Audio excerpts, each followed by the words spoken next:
Hello everyone, my name is Dennis Chang. I am the owner of DC Music School. So you just watched the video of Pat Martino improvising over the changes of a standard called What Is This Thing Called Love? Very common standard in the jazz world. And I thought I'd do a mini lesson on this video on how to learn from that solo or other solos that you can find on DC Music School. But before that, the main reason I'm doing this video is because of these uncertain times. As everyone knows, this is not the easiest year for everyone, and the arts community is particularly affected. As you can imagine, many artists are struggling a lot right now. And one artist in particular on my site is not doing well, and it's Pat Martino. And his problem started way before the pandemic. Over a year ago, he had some health issues, and these health issues prevent him from performing. And I'm sad to report that he's not doing any better, and this moment right now is particularly difficult for him. He has ongoing medical costs that are, well, really expensive. So one thing that I've been doing this year is sending him some money on a monthly basis to help with his medical costs. The money comes from a percentage of the sales from the lessons that we created 4 years ago in 2016. There is also an ongoing GoFundMe site organized by his longtime manager, Joe Donofrio. And there's a link in the description box below this video if you want to donate directly. Nonetheless, I will continue to send him money every month. If somehow you're able to help out, whether you want to donate directly through the GoFundMe, or you want to purchase some of the DC Music School courses, the Pat Martino courses that is, then I will make sure that the money gets to him. Pat Martino is not the only one that is suffering. Many artists on my site have lost their source of income. And come the beginning of next year, I will be sending my artists their share of profits from DC Music School. So I just want to thank everyone for their support. I know it's very, very difficult times for everyone. And for those who are not as affected and who are able to help out, really thank you from the bottom of my heart. So let's get on with the lesson. So you checked out that solo by Pat Martino, What Is This Thing Called Love? Improvisation. Let's take some ideas from that solo. Now, the idea here is not necessarily to copy Pat Martino, to be a Pat Martino clone, but to take ideas that you enjoy. The idea behind the In the Style series, as far as jazz is concerned, is to have the artist improvise over a number of common progressions, standards. And then the idea is to listen as often as you can so that you can get the sound in your ears. And then when you hear something you like, you try to take it, you try to understand what it is, and you try to either use it verbatim or you manipulate, just take the concept. And so there's a lot of flexibility in all of this. So let's get started. Let me just tell you that the In the Style of series is not necessarily for the absolute beginners. I think everyone can benefit from these lessons, but these are intended for people who have a certain knowledge of jazz improvisation, if we're talking about a jazz course. And if you're an absolute beginner, The advantage is to have all these performances and to listen to them over and over again. And of course, these lessons, these performances are meticulously transcribed under the sound slice notation system. I, of course, recommend that you try to do them yourself by ear, but for the absolute beginners, it can help. So if you're an intermediate jazz improviser, you have certain notions of harmony, you know your basic arpeggios, basic chords, you know a few standards, then this could be of help to you. What is this thing called love? The first chord is G minor 7 flat 5. Then goes to C7 to F minor. So essentially this is a 2-5-1 and F minor. So over the G minor 7 flat 5 chord, Pat begins with this phrase. And what is that? If you know your basic arpeggios, you realize, hey, it's a D flat major 7 arpeggio. Now, depending on how much theory you know, it might make sense or it might not make sense. If it doesn't make sense to you, it doesn't matter. Just tell yourself, G minor 7 flat 5. Well, a D flat major 7 arpeggio works over it. And here's the actual arpeggio without the passing notes that he added.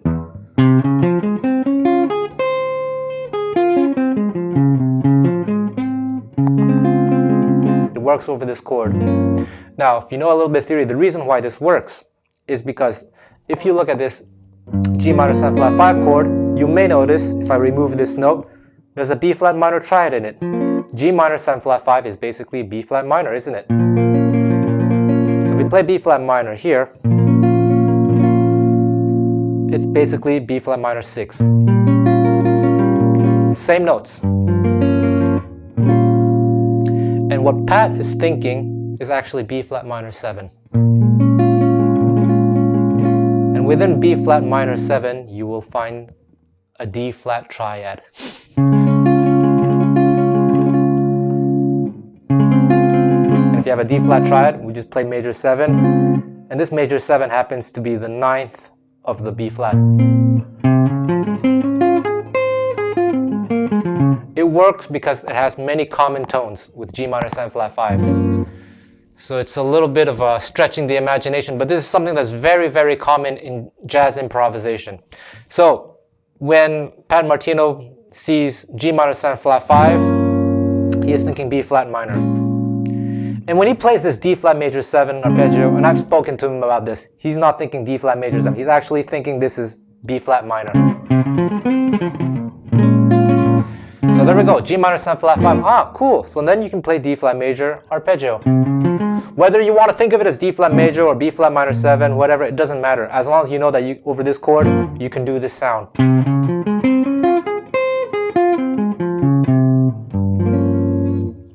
Then he continues his phrase, so it starts like this.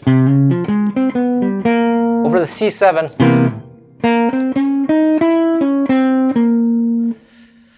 What can I say? This is a 2-5-1 phrase. Oh, sorry.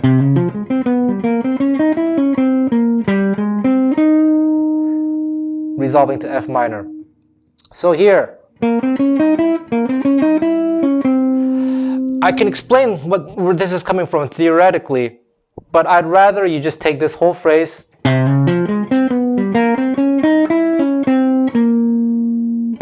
F minor and plug it in over a 2-5-1 in the key of F minor. And then you can do it in other keys, like in the key of G minor. Up. And try in different keys. But if you wanted to understand exactly what he was doing, what he was thinking here, well, this is actually, well, it can come from, I don't know exactly what he was thinking, but it can come from many different scales. We can say this is the altered scale, C altered, or the half tone, whole tone scale, which is the diminished scale. But my personal recommendation is not to worry so much about the whole scale, but to focus on just those notes that he plays over a C7. And then he resolves to F minor and does this arpeggio.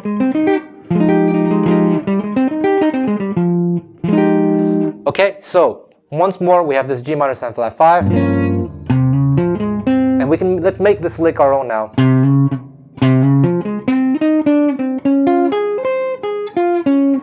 And now we get to the C7, for example.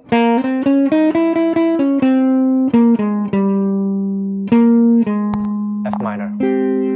So we toy around with this idea. Then what we're going to do, we're going to look for songs that have 2-5-1 in minor. Other songs that have 2-5-1 in minor like this would be Blue Bossa. So Blue Bossa goes C minor, F minor, D minor 7 flat 5, to G7 to C minor. So over the D minor 7 flat 5, we can use the same idea.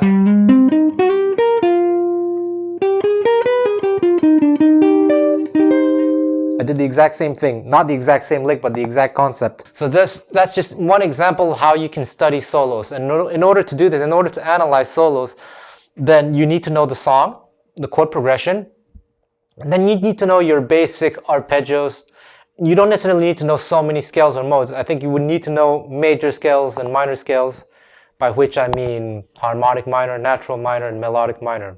If you happen to know your advanced modes, then wonderful. But this is already enough to get started with. On bar 5, Pat plays this pattern over D minor 7 flat 5 to G7 to C major 7. Now this chord progression is found in a lot of Cole Porter songs. And What Is This Thing Called Love is actually a Cole Porter song.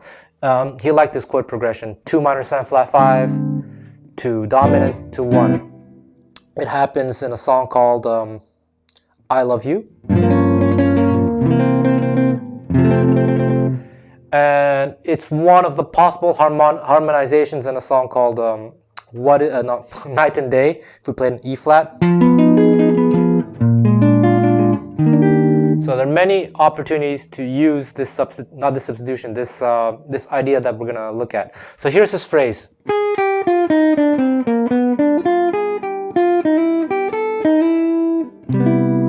So in this example, D minor 7 flat 5, G7, he is not thinking D minor 7 flat 5, then G7. He's only thinking G7. And it's this scalar run. Sorry.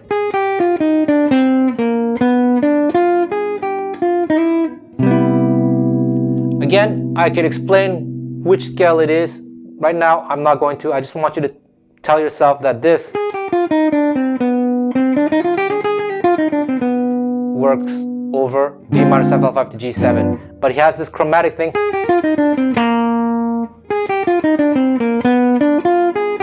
And then C. So here's a nice lick on C.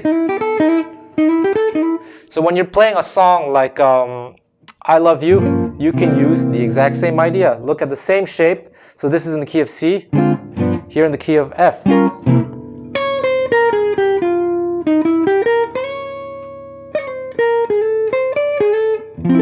Night and day.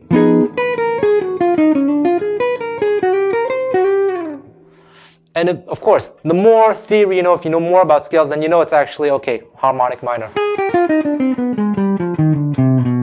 So then you can have fun a little bit with arpeggios.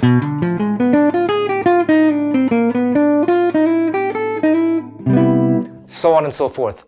If you're a complete beginner, well, not a complete beginner, but on the beginner side of the spectrum, try to just take the lick itself. If you're more advanced, take the concept, modify them, try them over different songs. Always ask yourself, over which chord is this happening? On bar 17, 18, 19, we have a 2-5-1 to B flat major. And before getting to the C minor, he's already anticipating the C minor. He's looking at the shape here. And then F, then B. So let's look at that. I'm not going to play the exact lick rhythmically, but I'm going to take the idea. That's over the C minor. And then over the F, he does. So this is the F position. He's looking at the flat 9.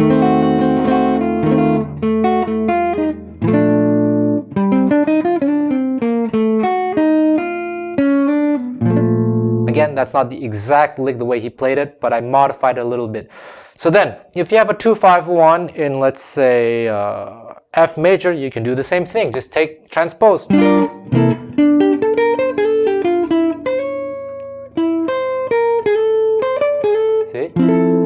Recycle. You want to do as much of this as possible to train your ears to recognize these sounds, so that one day you're going to be listening to music without your instrument in your hands, and you hear something and you can tell what it is just because you've heard it so much and you've tried it out on your instrument. And that's how many of the best musicians learn. Not learn, but have developed their ears. They can just hear something and they understand what it is. It's like a language. If you heard a word many times, then you know the meaning of the word. Let's look at one more lick. So this would be at bar 41. Same again over the G minor 7 flat 5 to C7 to F minor, the 2-5-1 F minor. He does this arpeggio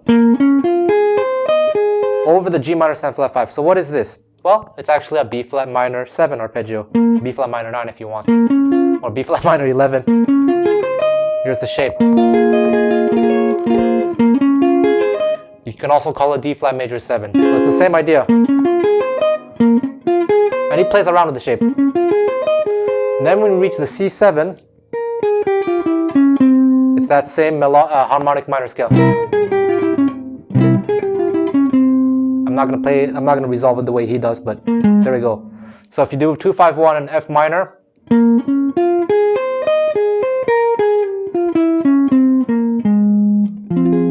there we go. And again, this chord progression happens in so many songs. We just talked about Blue Bossa, the D minor 7 G7. So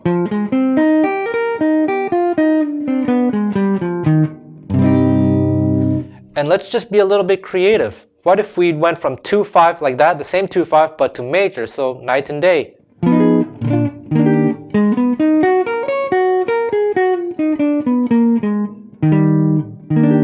It works. So like I said, this happens in songs like I Love You, What Is This Thing Called Love, Night and Day.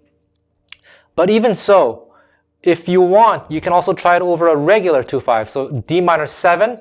So the accompanist is playing D minor 7 to G7 to C, and you find this in practically every song. If you want, as a soloist, you can even try to force that sound in.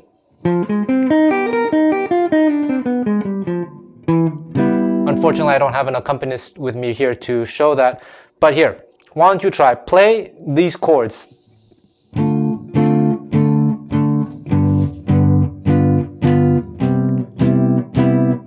1, 2, 3, 4.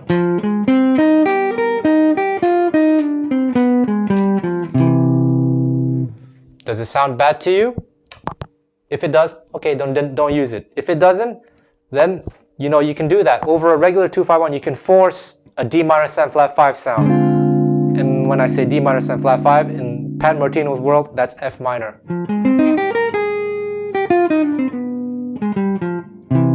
There we go. So that's the idea behind a lot of the performances that you'll find on DC Music School. And the reason I have the artists record many improvisations over many songs is to showcase the habits of the artist. Whether we like it or not, we all have certain habits and we tend to repeat ourselves, hopefully in creative ways, and such is the case with Pat Martino and all the artists on my website. But you're going to see all the habits that he has if you look at all the performances, because this is not an isolated situation where he only uses this concept in this song. He will use these concepts in other performances as well.